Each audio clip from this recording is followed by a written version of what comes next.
thank you so much for your vision and for all the good things you have done. My mother was a short-term missionary to Cuba, and when you started this program of negotiating for chickens for the children of Cuba, that really struck a chord. But I have a very dear passion, and that is that I think our state needs constitutional reform.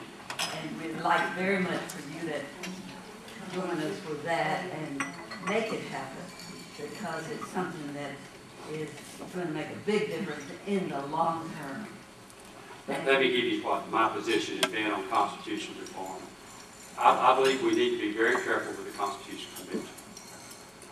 The reason I think we need to be careful is because with the Constitutional Convention, 9 times out of 10, your taxes are going to go up. I believe that we need to take the Constitution, amendment by amendment, and deal with it. That's how I believe we need to do it. That's been my position from the very beginning, and that's my position now. Let me be honest with you. We have 135 wonderful legislators and 35 senators. But we have between 500 and 600 registered lobbyists.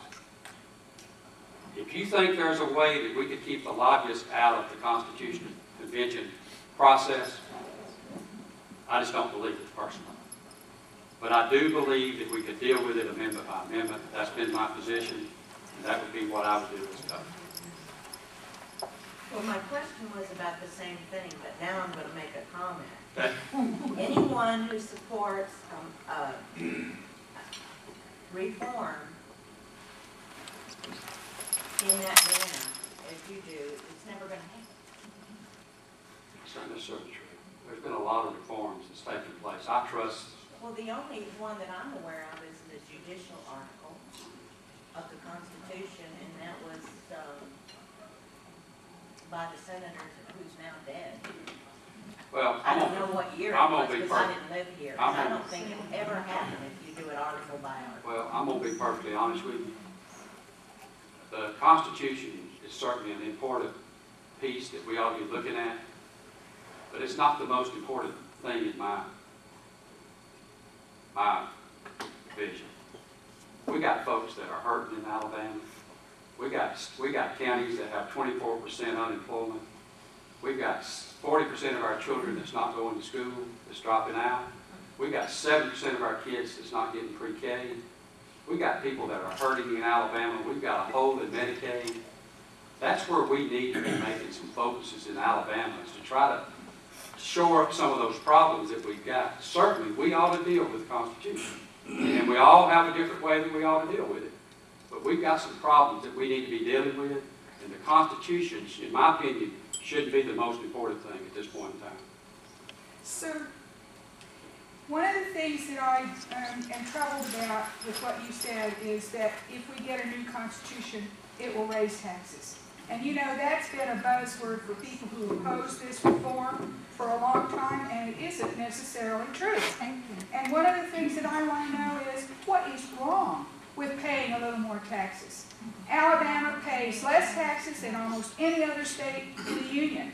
And I don't understand why in this, when we have so many wealthy people in this state, and that we can't pay more for the things that we want. What is wrong with more taxes? There's nothing wrong. Let me give you my example. The people that I'm concerned about are your farmers in the state of Alabama. Current use. Please hear me out. Give me an opportunity to hear you out. In 1950 and 1960, we had 250,000 family farms. Today, we got 45,000 family farms. Probably some of the most regulated industry in the country. I personally don't want people of other countries putting food on my table like they're putting gasoline in my automobile. I think we have to be very cautious. I'm not saying that we shouldn't do anything, but I'm saying that that shouldn't be, at this point in time of the game, Constitution Convention shouldn't be the most important thing that we ought to be dealing with in Alabama. We ought to be dealing with our children, education, health care, jobs, trade, roads, infrastructure. Those are things that I want to see get accomplished, and I will deal with the Constitution. But I'm not for a Constitutional Convention.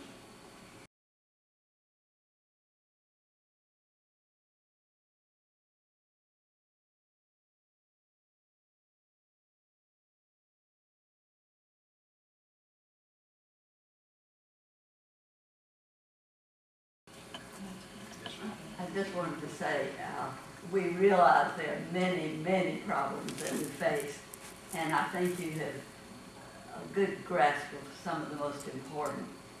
And what our position is, please keep in mind that a Constitution Convention might be the thing that will give us some guidelines for the future. We're not that cynical that it has to be in the hands of the lobbyists and the people that are out just for gains, because we believe firmly that the people of Alabama can handle that. We had a mock convention, and several people here went to that and participated. And these are the same people that would run to be delegates. So you have a very good chance of being elected our governor. And we would like for you to put that in the back of your mind and let it come to the front when the time is right.